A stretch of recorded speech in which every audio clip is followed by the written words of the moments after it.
झालेत आपले आगळ्या वेगळ्या चवीचे पौष्टिक कांदा आणि टोमॅटो पराठा.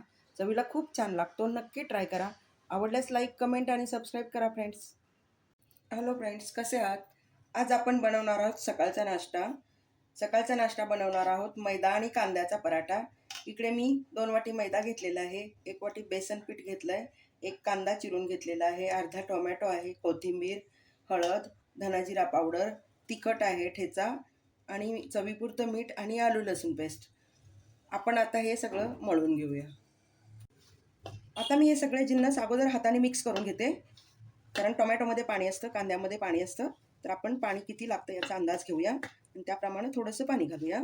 तर आता हे छान छान मिक्स करायचं, एकजीव करायचं आणि थोडंसं पाणी घालून मळून घ्यायचं. जास्त पाणी लागणार नाही, कारण आपल्याला घट्ट ठेवायचं आहे, पातळ नाही करायचं. चपातीला पीठ मळतो ना, त्यापेक्षा थोडंसं घट्ट करायचं. आणि हा पोटभरीचा नाश्ता आहे. रोज रोज पोहे खाऊन कंटाळा आला असेल, पोहे शिरा तर आपण नेहमीच बनवतो. तर हा पोटभरीचा नाश्ता आहे, कांद्याचा पराठा. चवीला खूप छान लागतो. नक्की ट्राय करा. इकडे पिठाचा गोळा मळून झालेला आहे. आता आपण पराठे बनवायला सुरुवात करूया. इकडे मी बघा या पद्धतीनं पिठाचा गोळा घेतलेला आहे. आपण चपातीसाठी घेतो ना, सेम तेवढाच गोळा घ्यायचा आहे. आणि मी तांदळाची पिठी घेतलेली आहे. तांदळाच्या पिठीमध्ये आपण वळवून असं लाटून घेऊया गोल. तुम्ही कोणताही आकार देऊ शकता, मी गोलच देणार आहे. जेवढा पातळ होईल तेवढा लाटा, नाही झाला तरी छानच लागेल, पण पातळ आपण लाटून घेऊया.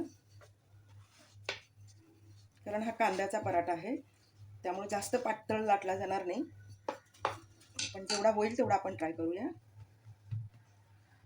हे बघा इकडे लाटून तयार झालेलं आहे. आता आपण शेकून घेऊया. इकडे मी पॅन गरम करून घेतला आहे. पॅनला आपण थोडंसं तेल लावून घेऊया आणि पराठा शेकून घेऊया.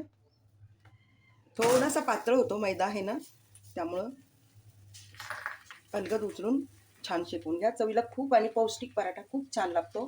पौष्टिक आहे आणि मुलांना तुम्ही डब्यालाही देऊ शकता किंवा प्रवासातही नेऊ शकता. हलका फुलका आणि सोपा नाश्ता आहे. छान शेकून घेऊया. दोन्ही बाजूंनी तेल घालूया. उलटून घेतल्यानंतर परत वरून तेल घालायचं आणि दोन्ही बाजूनी बघा कलर किती छान आलेला आहे. भरपूर शेकून घ्यायचं. अतिशय चविष्ट असा पोटभरीचा नाश्ता आहे. नक्की ट्राय करा.